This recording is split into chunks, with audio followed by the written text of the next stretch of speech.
Hi there, everyone. Welcome to Market Faith once again. Right today, I wanted to take the conversation further that we have been having around some of the things that you can do to overcome challenges in your business. Okay, we started out talking about people-related challenges.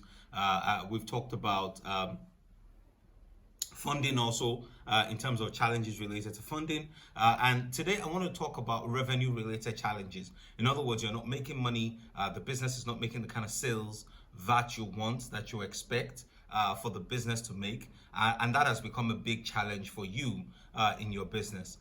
Unfortunately for most people, this is probably the area where they have the biggest challenge in their business. So I want to try and address a few things by sharing with you a few ideas, some of the things that you can do to address revenue related challenges in your business. All right, these things are things that are practical. All right, because it's important that you realize that. Now, I understand very clearly that I don't know the situation in your specific circumstance.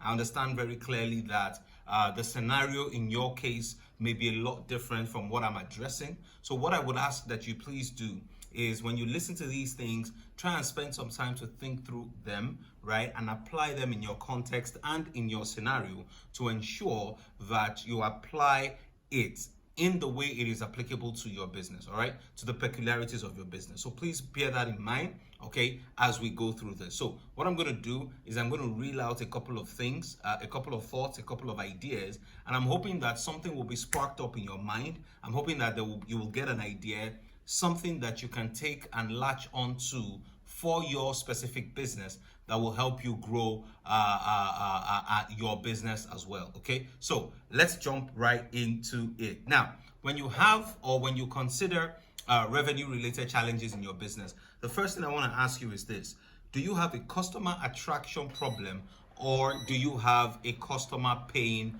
problem? All right, so is the problem the fact that you're not getting customers into the business, or the problem is the fact that the customers that you have are not paying you money? All right, so you need to dimension the problem and understand what exactly the challenges are so that you can address them as the case may be. All right, do you have a customer attraction problem, or do you have a customer paying problem, or do you have both? All right, in other words, you're not even able to get customers in, and the customers that you have are not necessarily paying you the money that you need in your business. Now, the first place I always like to start when it comes to revenue and money related challenge in your business is the mindset of the entrepreneur. Now, I'll tell you why this is important. The reason why your mindset is the first place I like to start is because for many people, they feel like they have done everything they can do and they've done everything they need to do, but they're still not making the money. All right. Now, let me say this to you, especially when you're in an industry where there are other people in there and those ones are making money. If there's a reason why, whatever the reason may be, that you are also not making money, then chances are that there is a mindset that you need to change. There is a way of thinking that you need to modify so that you can also start making money in your business. All right, let me say this again. If other people are making money in your industry and you are not, there is a mindset that you have that is most likely restricting you from making the kind of money that you should be making.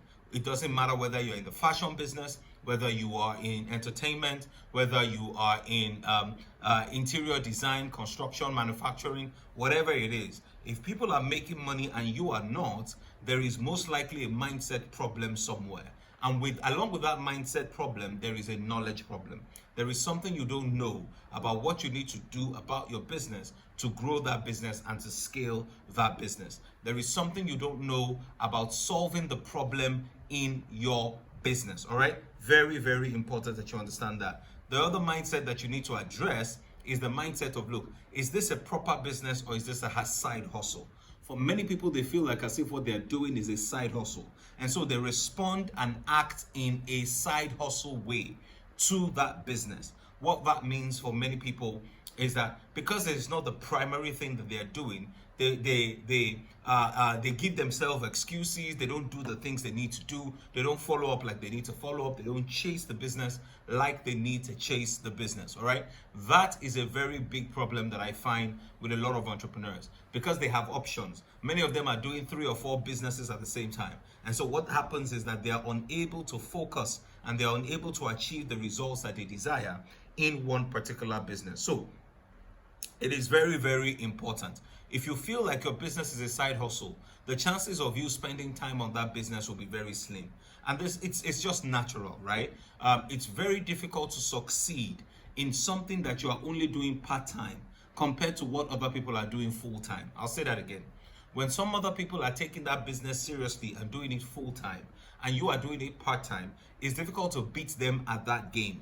So it's difficult for you to be running a laundry business part-time and think you will do it better than somebody that is running it full-time. If people are running their businesses full-time and they are not making money, how do you think that you can run yours part-time and expect to excel in that type of business, right? It requires a lot of work, it requires a lot of effort, and you must be willing to put in the work, you must be willing to put in the effort.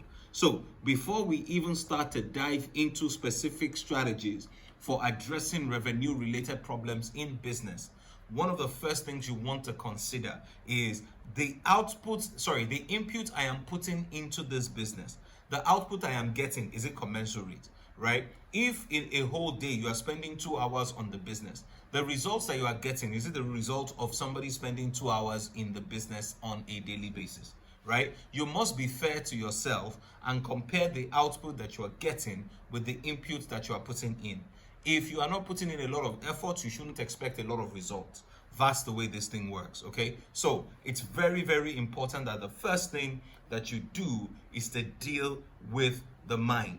Deal with the way you think about the business. Deal with what you think about that business. Is it a proper business or is it a side hustle? For many people, if it is a side hustle, they treat it like a side hustle. They don't do the things they need to do. They don't take the initiatives they need to take. They don't do the sales. They don't do the marketing. They don't do the closing. They don't do any of these things that they need to do, because as far as they're concerned, this is just a side hustle. The main thing that I do is right there, okay? So very, very important. The third thing I want to say to you is focus on what you can control, all right? Too many people focus on the things they cannot control in business, right? You cannot control, so to speak, the policies that government is making. You can control the way you respond to it, right?